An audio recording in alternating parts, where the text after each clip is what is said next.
Hi friends, welcome to channel. So இன்றைக்கி order வந்து தரமணி. அங்கே ஒரு பாத்ரூம் வாட்டர் லீக்கேஜ் ரொம்ப ஆகுதுன்னு சொல்லியிருந்தாங்க. அவங்களுக்கு கீழே சீலிங்லாம் ஊறுது. நான் போய் செக் பண்ணாலும் கேப் எல்லாம் டைட்டாக போட்டிருந்தாங்க. ஒரு 5-7-8 வருஷம் மேலே ஆயிருக்கும் போல். சரி, நானும் போய் செக் பண்ணோம். லீக்கேஜ் ஆகிறதுக்கு வாய்ப்பு இருக்குதுன்னு சொல்லிட்டோம். பட் அவங்களுக்கு கஸ்டமர் முன்னாடி எக்ஸ்பிளைன் பண்ணிட்டோம். அந்த ஜாயிண்ட்டு மூலிமா தான் தண்ணி லீக்கேஜ் ஆகுதுன்னா நான் போடுறது அப்புறம் ஸ்டாப் ஆகிடும். 100% 5 இயர்ஸ் வரைக்கும் இந்த பிரச்சனை வராது. அது மீறி வந்துச்சுன்னா அடியில் வேறு எங்கேயும் லீக்கேஜ் ஆகுது, நீங்கள் தான் பார்த்துக்கணும்னு சொல்லிட்டேன். அவங்களும் சரின்ட்டாங்க. நீங்கள் போடுங்க, அது மீறி வந்துச்சுன்னா நாங்கள் உடச்சி எடுத்துக்கிறோம், பார்த்துக்கிறோம், க்ளீன் செக் பண்ணிக்கிறோன்ட்டாங்க.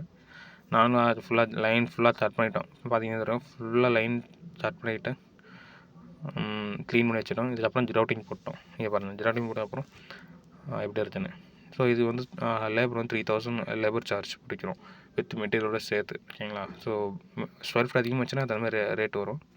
இதுமாதிரி சென்னையில் உங்களுக்கு என்ன பண்ணால் ப்ளீஸ் கான்டாக்ட் பண்ணுங்கள், இல்லை வாட்ஸ்அப் பண்ணுங்கள், நான் உங்களுக்கு ரிவர்ட் பண்ணுறோம். ஸோ டைல்ஸ் ஜாயிண்ட்டில் நான் போட்டதுக்கப்புறம் அதில் லீக்கேஜ் ஆகும் தான் நான் 100% நான் கேரண்டி தருவேன். நான் வந்து திரும்ப ரீப்ளேஸோட பண்ணுவேன். பட் அது மீறி வேறு என்னென்ன வந்துச்சுன்னா நான் பொறுப்பு இல்லை. அது முன்னாடி எல்லா கஸ்டமர் கிளியராக எக்ஸ்பிளைன் பண்ணிடுறது தான். தேங்க்ஸ் ஃபார் வாட்சிங் இந்த வீடியோ.